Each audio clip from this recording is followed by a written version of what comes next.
Welcome to the show. Welcome to Semper Fi. I'm your host, SRB. Before we get started, I have a couple dates in history today, just to go over real fast. In 1918, with the Marines, the Secretary of the Navy authorized enlisted women Marines into the Corps that day. In 1942, in the Navy, the USS Cleveland demonstrated its effectiveness to using radio frequencies against drones with using their guns with accuracy. And in the Army in 1944, elements of the 5th Army completed the capture of Florence. And last week we had nothing on the Coast Guard. This week they make up for it. 1982, we had a vessel escorted the nation's first Trident submarine, the USS Ohio, into the home port of the Naval Submarine Base. And the Coast Guard guided the sub past a Soviet spy ship and 400 anti-protesters. So they moved out pretty good that day. And in the Air Force in 1990, Staff Sergeant John Compass of West Covina, California, died after being hit by a military truck in Saudi Arabia, becoming the first U.S. casualty of the Persian Gulf.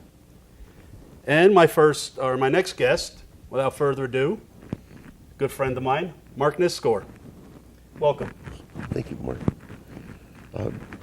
Well, it's an honor to be here on Semper Fi, Mark. And I'd like to share elements of my career with everybody. I started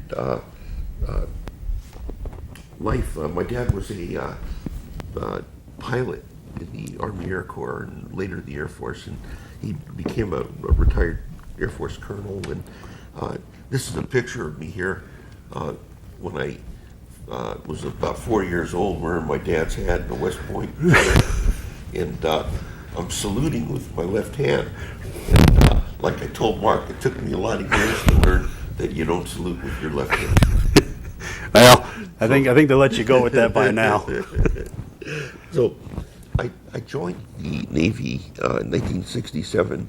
I had about 3 years of college before that, and as a pre-med student.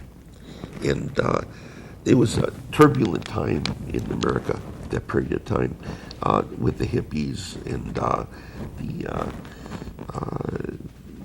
anti-war movement going real strong. And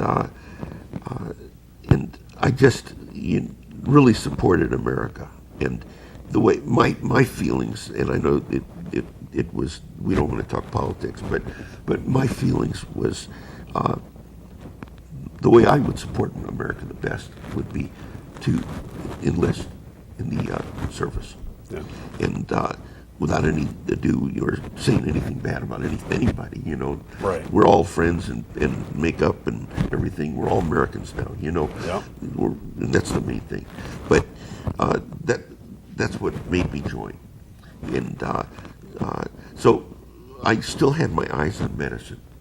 And being a Navy corpsman, you know, I joined the Navy thinking that I'd probably be on a ship and sitting off Hawaii for the next 4 years until I got out. What you thinking? But at the recruiting depot, they said that there's a chance to go FMF, a very good chance, which is Fleet Marine Force. Right. So, in fact, probably 100% chance. So it did sound pretty good to me because, you know, I think everybody loves a Marine, you know. So I said that's the way I felt, you know. Hey, you know. I know a few people will argue with that one. I said, you know, let's hey, you know, let's give it a shot.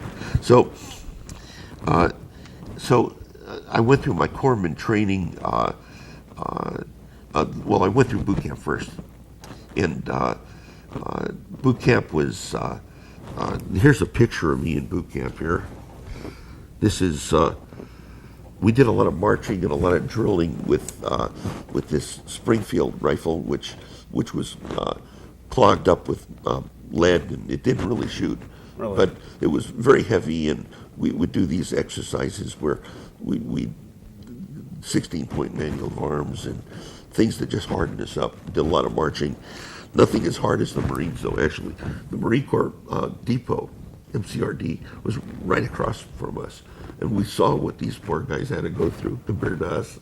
So you went to NTC right next to in San Diego. Naval Training Center, yeah. Okay. Then right after that, that was about 2 months, I think, in boot camp, 8 weeks, I think. And then I took 4 weeks in Navy Hospital Corps School. A lot of it was study in anatomy, physiology, how to load injections, give morphine shots to to injured people, and administer combat medicine. The last week of this was we were on this thing called Cardiac Hill, which was a hill that was like about this angle. Right. It was like probably a very steep hill. Right. And we had to carry stretchers up the hill. So, I was in a lot better shape in those days.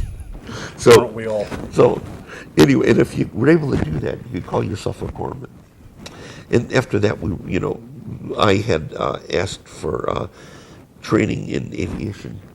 And so I became a technician. I went to an aviation medicine technician school, which was called, I forget, A school, B school, something like that, And it was a couple days ago. It was so a school, some kind of school. That was about 4 months, but I had to do my time in the hospital wards. So, Okay. The hospital wards, there was a lot of antagonism between a Navy nurse and a Navy corpsman. And why would that be? I think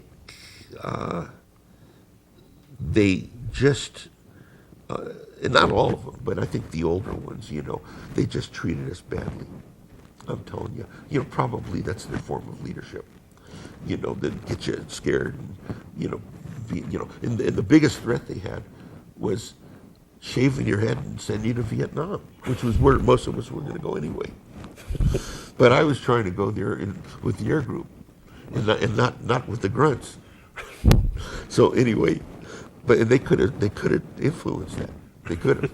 So I did my best. I did my best to get through it. I remember one night I was on nights, and I was the only corpsman watching an orthopedic ward with about 40 Marines on it, and Navy, but mostly Marines. And the Marines were shot up pretty bad, but they were all orthopedic cases and casts, and but good bunch of guys. Well, this Navy nurse comes over to me, and I'm standing tall in front of her, and she says, Nisgor, and then she walks out the ward, and I'm standing there thinking some bad stuff about her. And she stops and turns around, and she says, don't even think that stuff. I said, I think she's really a witch. So, I was thinking that. But, so, anyway,